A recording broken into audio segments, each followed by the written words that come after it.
Hello and welcome to the McCord List Today. You guys, I am your talk show bestie, Rachel McCord, and I'm really excited to see you. Whether that's your first time or you've been here many times before, welcome. I know your time is super valuable, and I'm so happy you're here. Our show is all about helping you have life and have it to the full, to live the very best life you possibly can. And I think for me, what's been so exciting about doing this show is that I have been able to sit down with some incredible people and hear their stories. We talk about all things from faith, family, entrepreneurship, fitness, and everything in between. Our goal is to help you live your life and love every bit of it. Now, we all know there will be some things that will come up that you're going to be like, listen, I'm not loving every bit of this season. And that's fair. Many of you might know that I had open heart surgery last year, and let me just tell you, it was not a fun season of my life. There is nothing fun about getting a diagnosis that says you need to have open heart surgery. In fact, when I heard those 5 years from my cardiologist, I think it changed my life forever. But if you take adversity and you punch it in the throat, with a lot of passion and a lot of belief that God will work all things together for good for those who love Him and are called according to His purpose, that when those difficult seasons do come, you will be amped up, you will be transformed, and you will find your path to inner peace in a deeper way than ever before. I have read many times before that joy is in bed with sorrow. So when one is awake, the other one is sleeping nearby. And I think the moral of that story is that it is so easy when you're facing sorrow to just only face the sorrow. But if you can understand that as you face adversities in this life, you are digging a cavity for which so much joy can come back, so much love and passion and purpose can come through. I think about the trauma that I've been through in my life and the hard things I've been through. And in some weird way, hopefully you'll understand what I mean, but I'm almost grateful for it because I know that without that adversity, I would not be the person I am before you.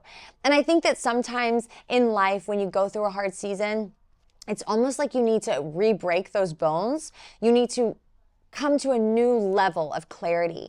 And we can do that when we actually sit down with something that we faced and realize that our bodies don't forget what we've been through. But what we can do is we can help our minds build new neural pathways because our brains are like plastic. They are moving, they are shapeable. And it only takes 28 days to change your life. Because if you will commit to pushing through the adversities, pushing through the challenges to get to your breakthrough, you can change your life. Because it takes 28 days to change habits. You start to push through and see something different. New neural pathways get developed in your mind as you push through and you try something new. So I don't know where in your life you might feel like you're stuck, but I will tell you, as an entrepreneur and as a consultant, I have helped many people get unstuck. It is my biggest passion. I love sitting down with some of the people in our community, with the McCord List Media Network, and really hearing their stories and their passions as we develop other shows. And I get to talk to them, and what I notice so much is so many of us deal with feeling stuck, and it usually comes down to three things: fear, self-doubt, and shame. If you could eradicate fear, self-doubt, and shame from the thought processes in your mind, I think you would find that you become so amplified and accelerated in all the places you were created for. And I don't think it's by accident. Because I actually believe strongly that we are spiritual beings having these physical experiences in this world. We are mind, we are body, we are spirit and soul. And it's so important to understand that when you're here having a transformation, you're not getting there by accident. You're getting there because you were actually called to do more than what you actually understand. And sometimes when we're walking through adversity, all we see is the pain. All we see is the difficulty. So we can start to wonder, what am I here for? What am I doing? Why am I doing all this? And we start hearing, it's almost like banging on glass. And if we turn away from what we were called to do and we get distracted by the banging, we actually lose track of where we're actually intended to be. But if you decide to look within and say, you know what? I'm feeling fear. I'm feeling self-doubt. I'm feeling shame. I'm looking at my past and thinking that I don't have a message that matters. I'm looking forward and I'm afraid at what might come. I'm afraid about, can I provide for my family with this? Can I provide for myself? Is this enough? Is this good enough? Or we're facing self-doubt and we're feeling, you know what, I'm not good enough for this. I was not created for it. I can't do it. I can't keep up. It's going to be hard. We start to say those things. What you're doing is you're programming your mind, just like a computer. It's like, okay, it's like, hello, ChatGPT. You plug in a command, it's going to give you back exactly what you ask for. So if you say this is going to be hard, this is going to be challenging, this is going to overcome me, then guess what? That's exactly what's going to happen. But if you speak life over your life, you will live something that's different, that was created for you, that you're created for, that's been calling you in. And I think that's what I'm so excited about with our shows on the McCord List today, because it's really, truly about helping you hear these challenges, these questions, meeting these amazing guests and hearing their stories. And hearing how you can actually learn something from them that you can then take back into your life. You can take back to your relationships, to your business, to your purpose and your focus and your future. And maybe, just maybe, if you hear somebody doing what you've dreamed of doing your whole life, this time you'll choose to do something different. And I just want to speak right now against the adversity that comes when we decide to step out. Because it's called a breakthrough because you have to break through something. It's not just a breakthrough because, oh, she popped off, she became a breakout star. What did you break out of? There's a spiritual world going on that we have to be mindful of. And I'm so excited because our first guest, Brenda Palmer, is going to get into this with us. She's a pastor, she is an author, a speaker, and she is breaking it down. She's very passionate about helping you have Jesus encounters that change your life. And so I'm really excited to sit down with Brenda and talk to her about her story and how she's built this beautiful business for herself. I'm also very excited for our second guest. Her name is Amanda Terry, and I've known her for quite some time. She's a celebrity makeup artist, a hairstylist. She has also done a podcast called Make Up Your Mind with Mandy, and she's talking about mental health and how important it is to make up your mind, to do the things that you were called to do, to lean in, to press in. And I think these conversations are so important because when I think about what we're going to talk to Brenda Palmer about, we're going to sit down and really have these conversations about standing strong on faith. Because when you face the adversities in life to get to that breakthrough, you need to know that there is something for you, that there is something that you can stand on. So many of us feel so self-made that we forget that we're actually not just walking out our life all alone. There is a beautiful safety net, and it's connected to your faith. And it's up to you to decide how strong that safety net will be. Maybe for some of us, it's holding us completely upright.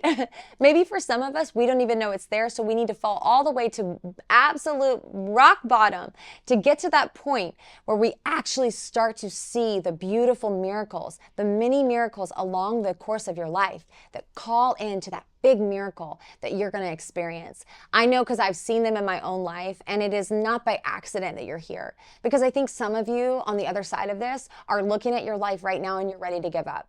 Statistics would say that 1 in 3 people are facing major depression, looking at their life and wondering, is it all worth it? Do I have what it takes? Does it even matter anyway?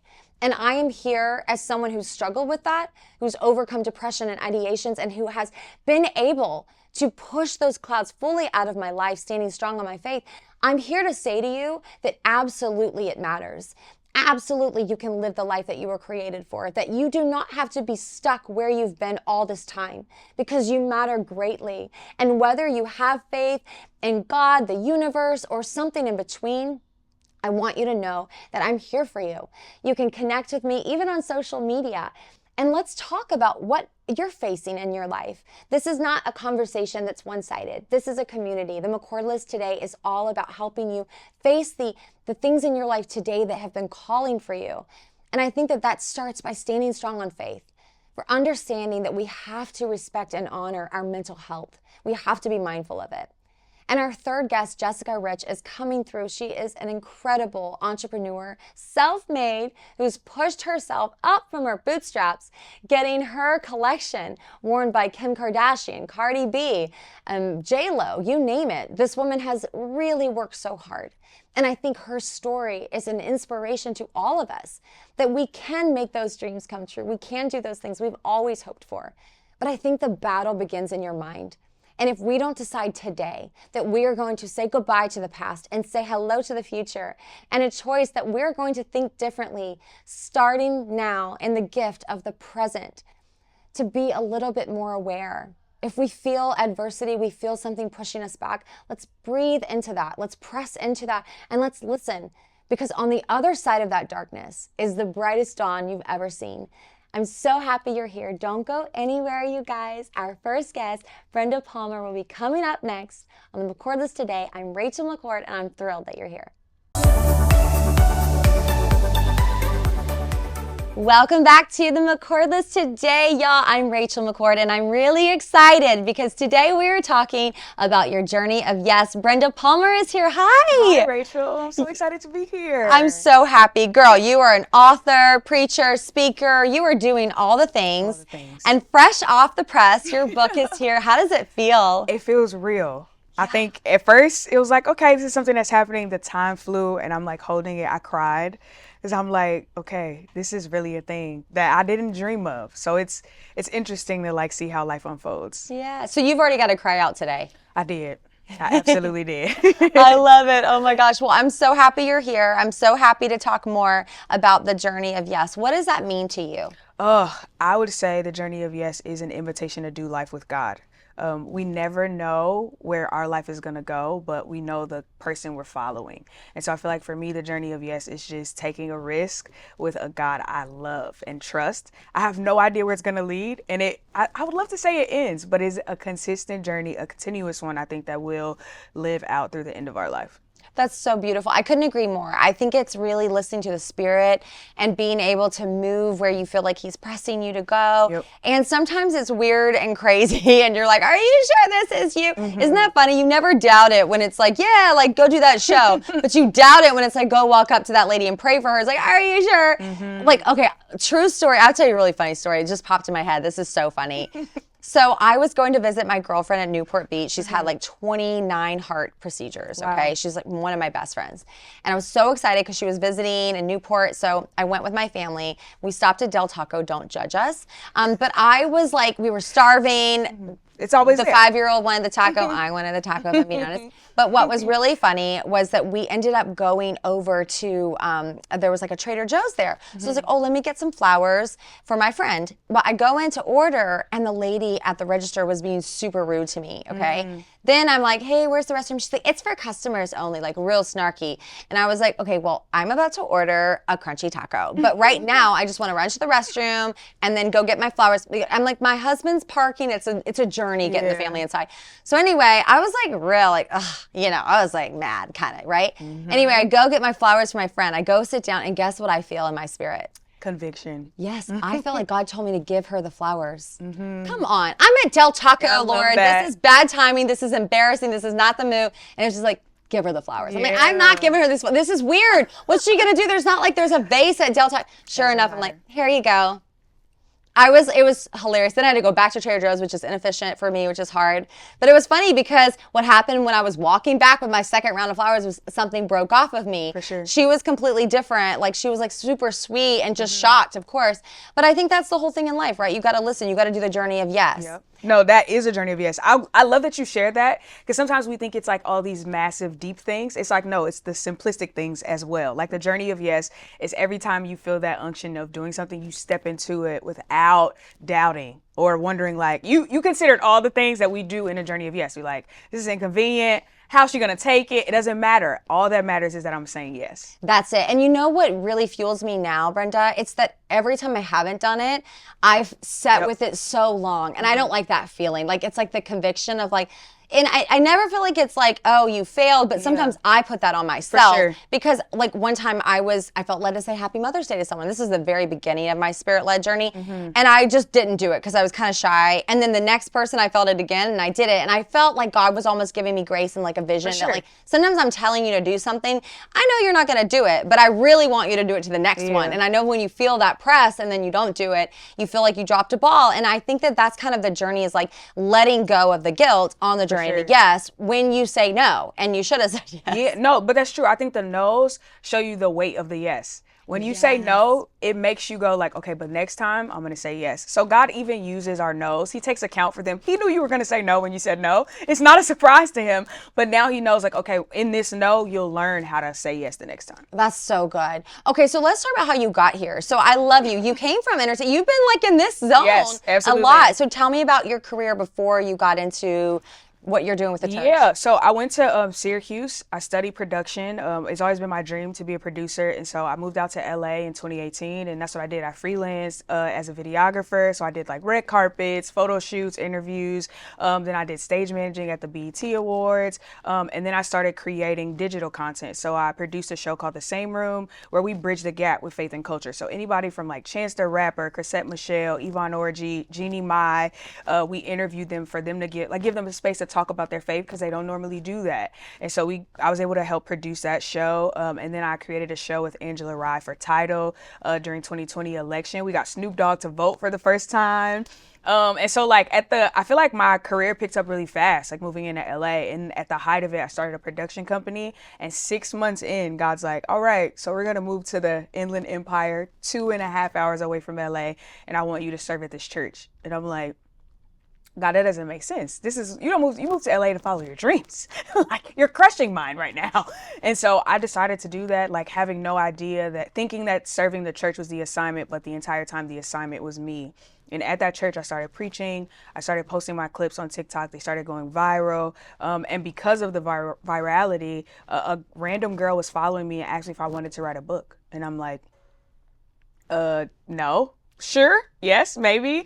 And so it like created this process. I met with an agent who didn't sign me at first. She told me that I didn't have enough like numbers and publishers needed numbers. Within 6 months, I watched God turn my platforms around like substantially. Like TikTok, I think I had 7 followers. No, but I was not even engaging on TikTok. In a matter of 10 days, like it skyrocketed to 25,000. My YouTube channel, I started producing my podcast visually. And like, I just saw God breathe on it and create space. In 6 months, I went back to that agent. I'm like, look what the Lord has done. And she's like, okay, 7 days, they signed me.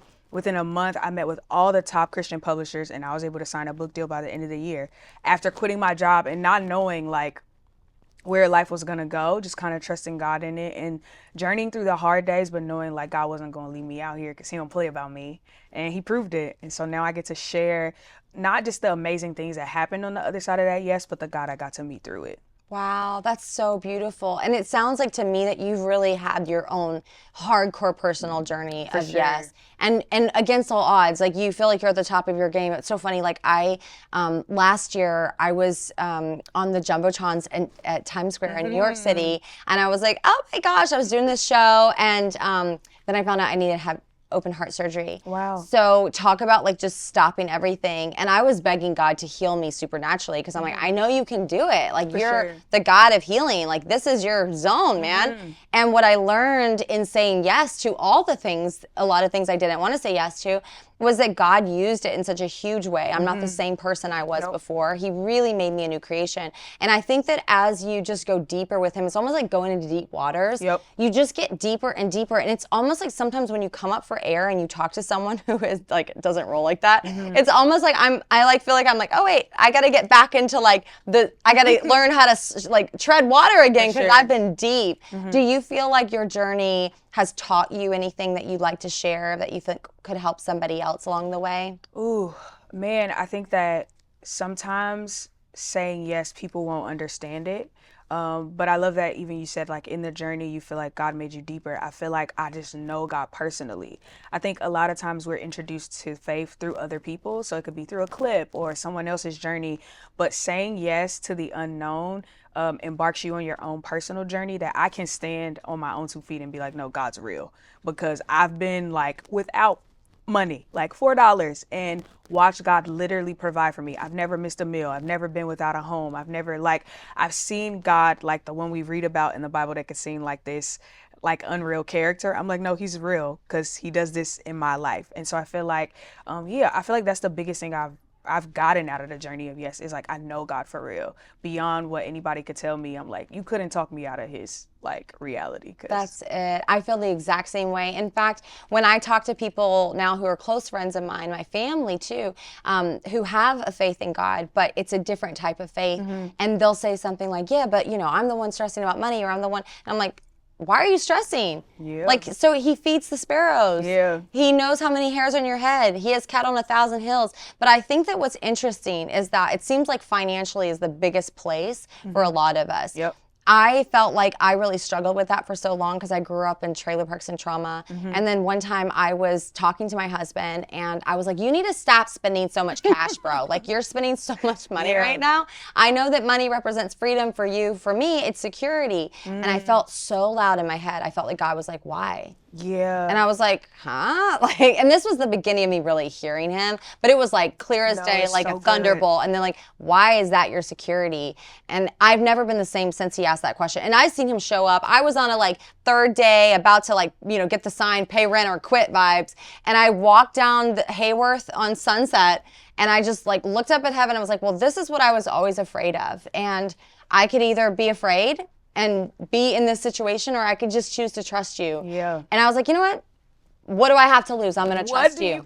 That's what I'm saying. Like, a God who knows everything. Like, what do I have to lose with just going with him? And I think I love that you said that, because I think I spent a lot of time telling God about my problem with my problem and never inviting him to solve my problem. That's it. And the moment I'm like, okay, I've been complaining. He's like, no, that's what those people who don't know me do. You know me, so invite me into this. And I've literally seen him like turn it around. And it is the security thing, because I would always say like, God, I was good. Like I was stable. You made me quit my job. So this is not making sense. Like, make it make sense.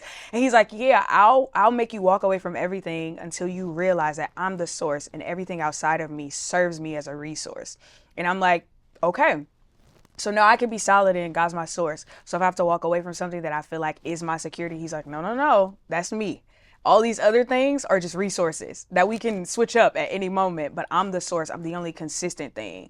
So no, for sure. That's so good. Brenda Palmer, you're amazing. The Journey of Yes, you guys, you have got to get this book. I'm so grateful. She's about to sign me some here in the studio. I'm so happy. Don't go anywhere. When we come back, Amanda Terry is talking to us about how she has built the brand Make Up Your Mind and how she talks about mental health. She's amazing. Don't go anywhere. I'm Rachel McCord on the McCord List Today. Welcome back to the McCord List Today. I'm Rachel McCord, your talk show bestie, and I am sitting down with one of my great friends, celebrity makeup artist, hairstylist, Amanda Terry. Hi. Hi, how are you? I'm so happy. I know, it's me so too. good to see you. It's been forever. It's been a while, right? You've launched a whole podcast, Make Up Yes. Your Mind with Mandy. Yes. You have done all the things. Yes. How's life been? Catch me up. Life has been amazing. I'm very blessed, very grateful, very booked and busy. A girl is tired, but I'm so grateful. I asked to eat and God gave me a full plate, so I'm ready. That's beautiful. I feel like that's what it's about. It's about really like opening up your hands with gratitude and faith that God's going to show up like he does. Absolutely. And meet us where we're at. I agree, 100%. So tell me about your show.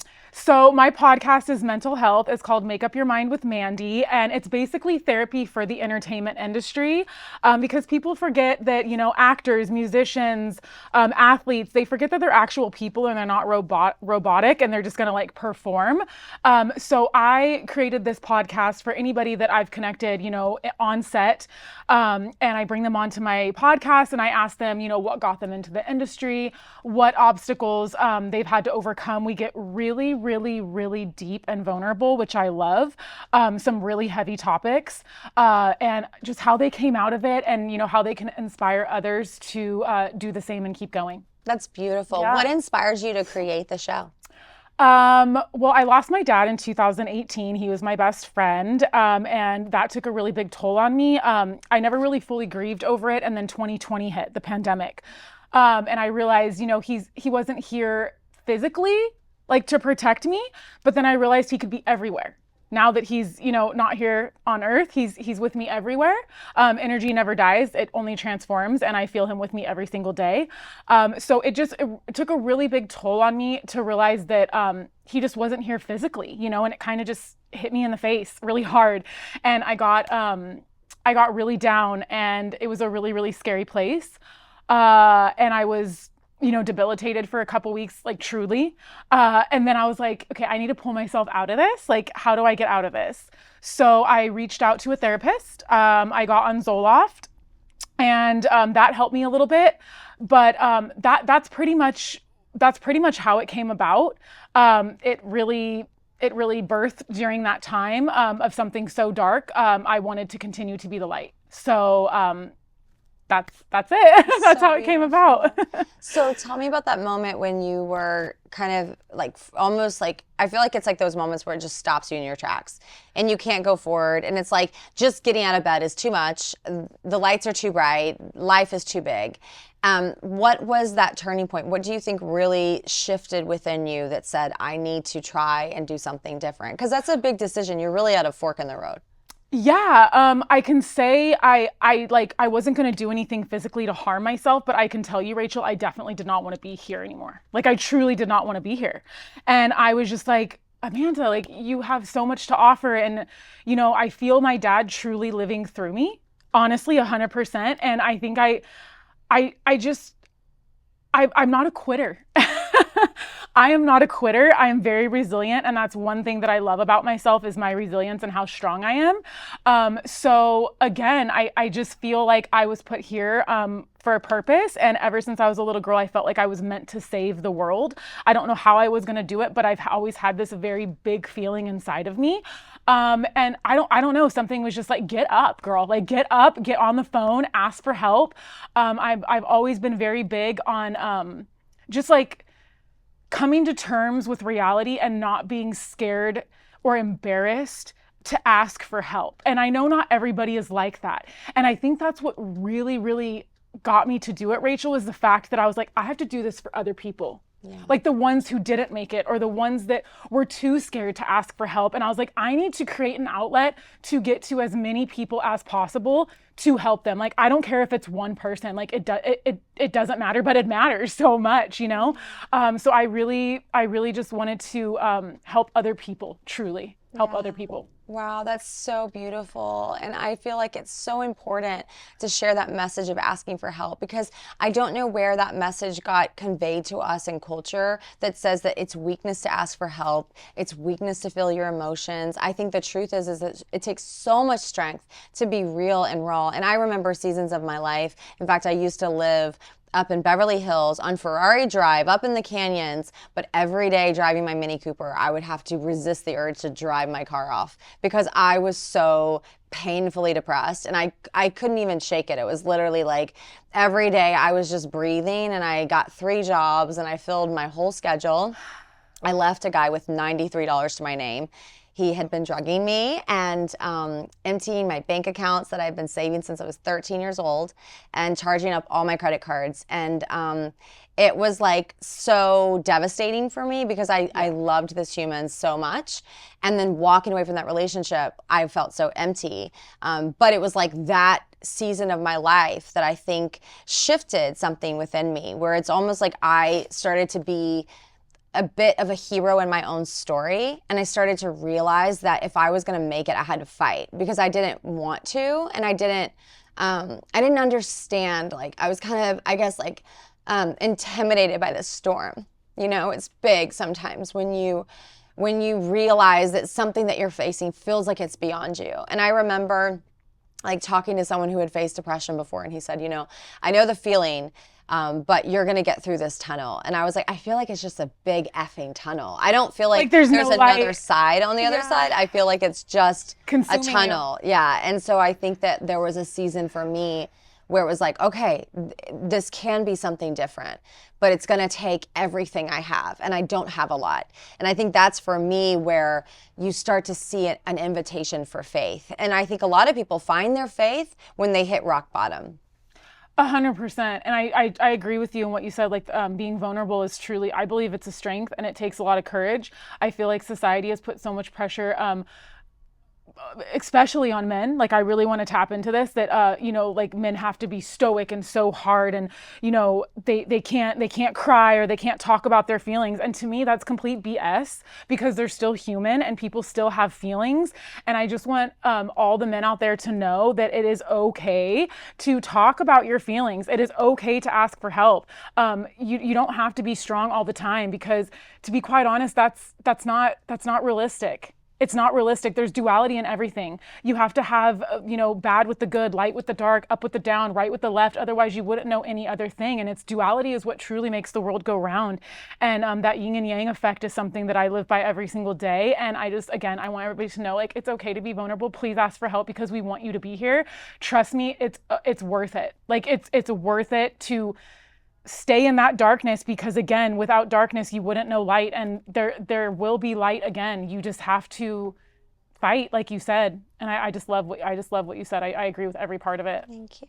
I had someone give me advice in that season, and she said, because for me, it would manifest, like I would just want to like be in the floor of my closet, because the house was just too big. And I would have a blanket and a pillow and my 2 dogs, Giggles and Munchkin. And when I sat down and talked to her and kind of opened up finally about what I was dealing with, she said, Rachel, it's okay to go in there, but you have to commit to a time frame.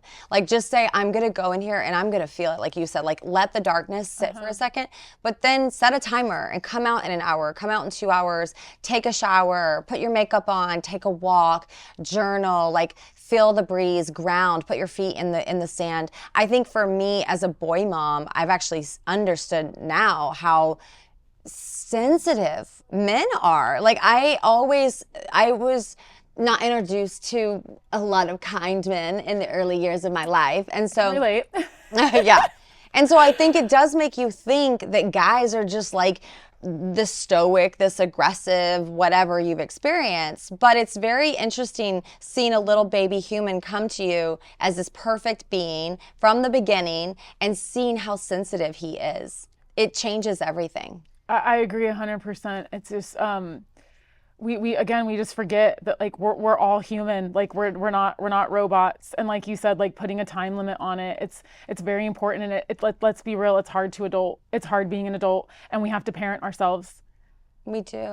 We really have to parent ourselves. We do. And I think we also have to come with a sense of kindness and gentleness to the world, because I do notice as a mom, my son's 5, everyone sees Jude and they're like, oh my goodness, he's so cute. He wears glasses right now. So they're like, oh, you look so cute with your glasses. But when does that stop? We become adults and people don't like just say, hey, you look amazing. I love what you're doing. Like, it's not the common conversation that you hear, but we're still those little people inside of us who want to be loved and accepted and known and seen, and we want to feel like we matter. Yes, and like adding on to what you said, I think in those moments I was like little Amanda would be so proud at how far you've come, and like, don't stop here, girl. Like, don't stop here. You know what I mean? Like I think I do it every day for that little girl. You're amazing. Amanda Terry, okay, where can we follow you, support your podcast, and all the work that you're doing? So my main profile on Instagram is Amanda_M as in Michelle _Terry, my last name. And in my bio, you can find all of my links. I have some new ventures coming up, which I'm really excited for. But again, you can find all of the links. My podcast is on every platform, Spotify, YouTube visually if you'd like to see it, iTunes, all that jazz. And mental health matters. Please take care of your mental health. Amazing. Thank you so much. You're welcome. And thank you so much for watching. Don't go anywhere. When we come back, Jessica Rich is here. She's an entrepreneur, a designer. Her styles have been on all your favorites, from Kim Kardashian, J-Lo to Cardi B. And we are going to talk to her about what it's like to really build a brand in this busy world that we live in. I'm Rachel McCord on the McCord List Today. Don't go anywhere. Welcome back to the McCord List Today. I'm Rachel McCord, sitting down with the fashion icon entrepreneur, Jessica Rich. Hi. Hi, what's up, girl? How are you? Girl, I am so excited. I feel like this interview is legendary already. We haven't even gotten started. It's been a long time coming. So long. How have you been? I've been so good, so busy, So overwhelmed, so happy. So it's been a crazy roller coaster. All the honestly. things. Yes. You started your collection in 2018. Yes. It's been worn by J-Lo, Heidi Klum, the Kardashians, Cardi B, more people now, I'm sure. But those are just some of the fun highlights. Thank you. You did a collaboration with Steve Madden last year. Yes. Catch me up. What has this Oh my journey gosh. been like? This journey has been a dream come true, honestly.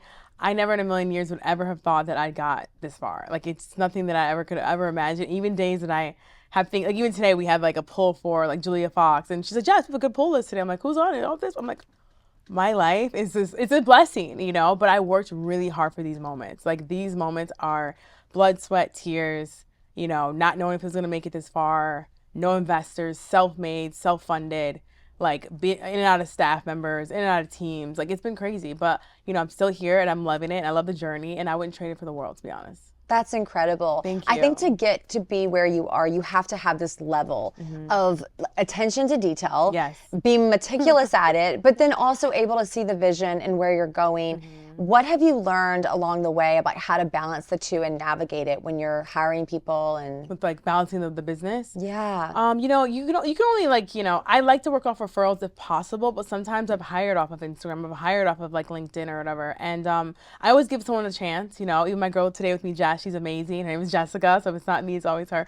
But even when she got hired in, she wasn't like crazy qualified when it came to like office assistant, all these things, but I saw the drive in her and I saw her resume and I saw that she was already in the industry a little bit. She wanted to be a stylist. And I'm like, you know what? Someone who wants to be in the fashion industry is already a plus because they already are eager to learn more.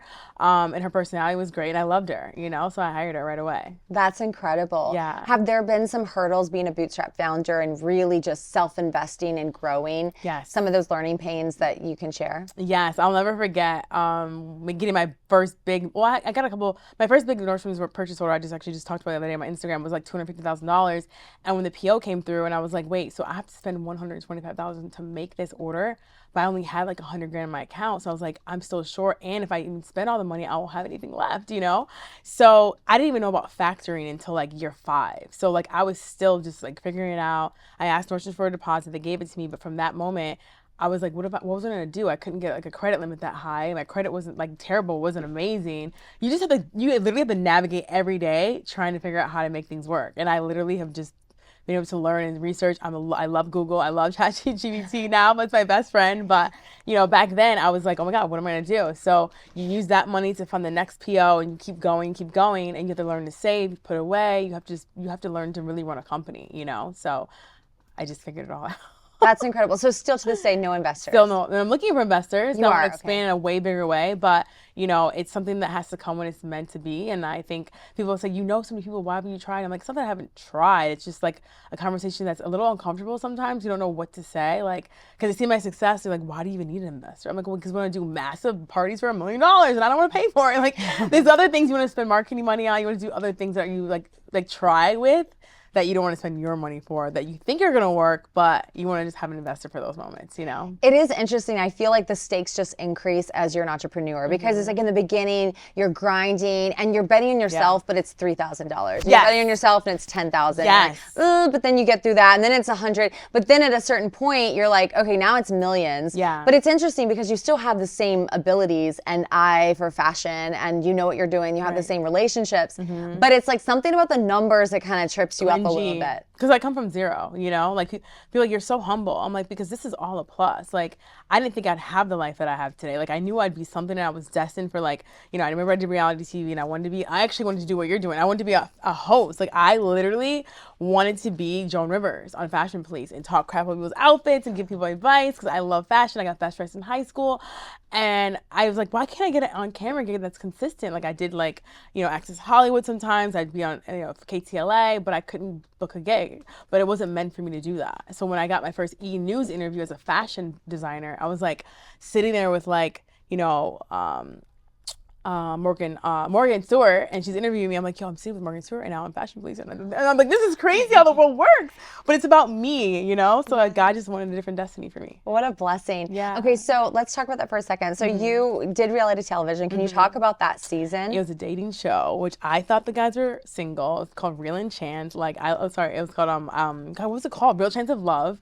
And I got casted out of New York City when I lived there. And I'll never forget, I got the thing. I'm like, Mom, I'm single. I'm going to this dating show. She's like, what do you mean? I'm like, I'm going to LA, and I'm filming this. And she's like, what? It's going to be fake. And sure enough, it was so fake. The guys had girlfriends. It wasn't real. But I knew at that time that's what TV is. It's making TV. Like that's like actors. They have wives or, they have relationships. So it's all about just making content. And I got to the final end of the show, the last 3 girls standing. And he's like, yeah, we're not going to pick anyone. And I was like, wait, what? I just wasted a whole month of my life. No way. I get chosen. Oh my gosh. Did you notice your fame and notoriety? Once the show aired. Yeah. I go in Times Square and like, oh my God, it's Rad. They from Real Chance to Love. And I'm like, oh, is it? Oh my God, it's me. And I was like signing autographs, taking pictures. And that 15 minutes of fame, that feeling of just being noticed is confirmation that I knew I wanted to be known for something, but I didn't know exactly what still. So I came to LA, trying to do the hosting thing, did the fashion expert stuff, did a YouTube show.